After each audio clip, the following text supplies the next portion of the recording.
It's time for part 2 of my favorite demos of Steam Next Fest June 2025 edition. We got plenty more actions and RPGs and roguelikes and so much more to cover. And with that, let's begin with our next group.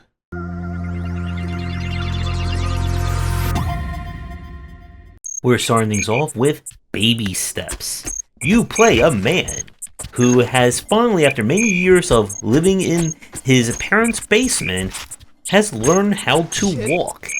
And we're going on a journey to make use of both the left leg and the right leg. Not the arm, so that will come, I think, in a sequel. This is the next game that also includes Bennett Body of Getting Over It fame. And you can probably guess where his contribution has come in by these footage here. You'll be using a combination of different button presses to control lifting up your left and right leg respectively. As long as you're holding a direction, you'll keep moving forward, but you need to be letting go and pushing each button in order to get some kind of a gait going. And you'll need to also be very careful to manage where your feet are at any given time, as any changes in the surface or rocks can mess with things as well. And yeah, this is a game where the jankiness is a feature, not a bug. My only legitimate complaint I have about this is that the camera can be a little bit frustrating in places. When you're getting to some of the more careful movement, where you actually have to navigate where your foot is going at any given time, it's kind of hard to see that where your body kind of takes up most of that space. But if you're someone who doesn't mind a little bit of rage to go with your walking and looking for a very unusual game, I would definitely give this one a play. And now switch over to Ball X Pit. This is a block-breaking roguelite. You are descending into the remains of a kind of giant city, where all manner of monsters are trying to stop you. And you're going to be throwing a lot of balls of various shapes, sizes, and elements in order to break through. The gameplay here is that similar to that of a Bullet Heaven or that particular style. You're going to be killing enemies to pick up experience orbs. When you pick up enough orbs and level up, you'll be able to choose from one of randomly chosen either balls or kind of artifacts / passives. When a ball reaches full level, it can be combined with another fully leveled ball to kind of get a combination of the two, basically allowing you to get more DPS going. And there's also specific fusion combinations or evolution combinations that create a new ball out of two specific types of balls. Now, you must break all the enemies that are in your way. If any of them reach the bottom of the field, they will immediately attack you and drain your precious health. Run out of health, and the match is over. Win or lose, you'll be able to go back to this kind of like very light city building challenge, where you'll set up where resources and buildings go, which will either unlock new perks, or the resources can be harvested to then allow you to construct new buildings that will once again provide you with more elements to things. And you'll get access to more buildings by finding blueprints during the ball breaking segments. It's a very engaging loop between both the resource gathering and then going into the dungeon itself. Now, we only had a chance to play kind of the first floor, but you have different characters, each with their own kind of starting attributes, and things can get quite crazy and challenging as the run goes on. Really, again, a solid concept for a game, and I'm really looking forward to playing more of this one. So, if you enjoy breaking lots and lots of bricks, and using all manner of balls to do so, then definitely give this one a play.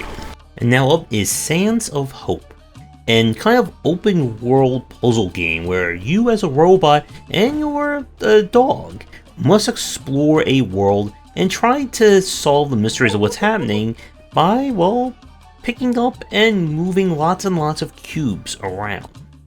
Our main puzzle element here is that you'll be using the different cubes you find to create platforms, bridges, and other things in order to move around the world.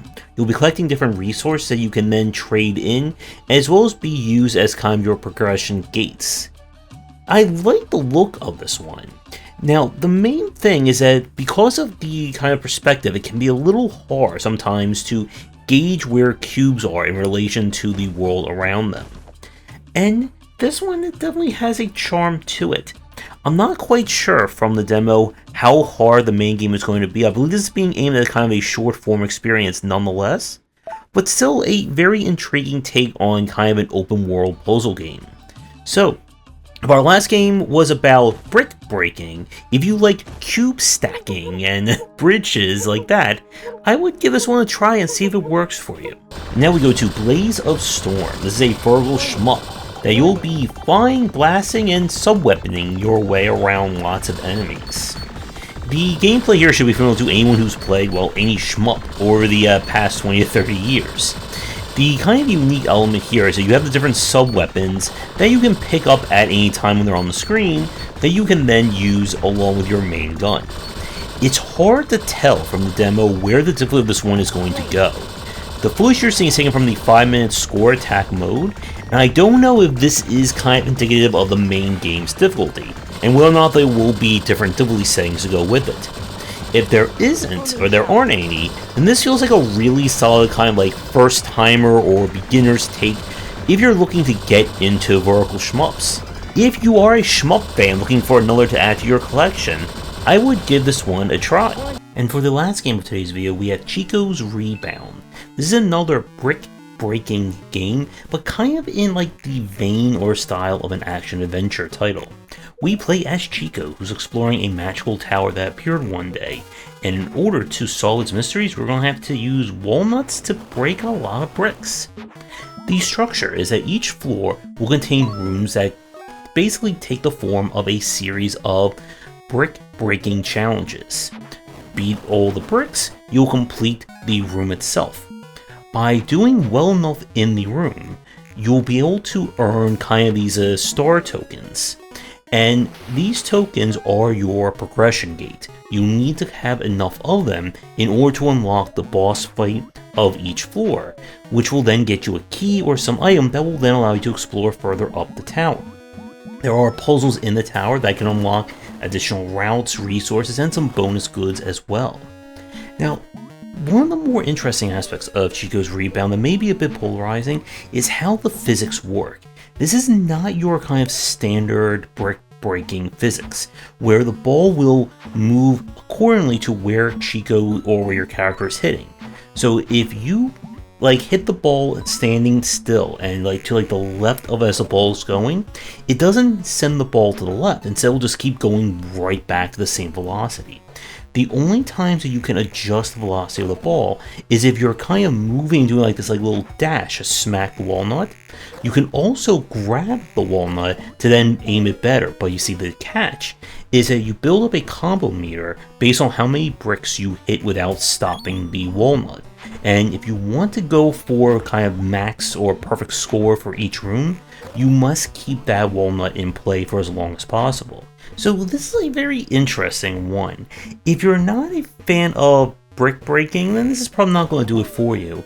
And likewise, if you like more like the physics infused or physics inspired takes, this one may be a little bit too casual in that respect, but I do like the style and kind of the framing that they used for it.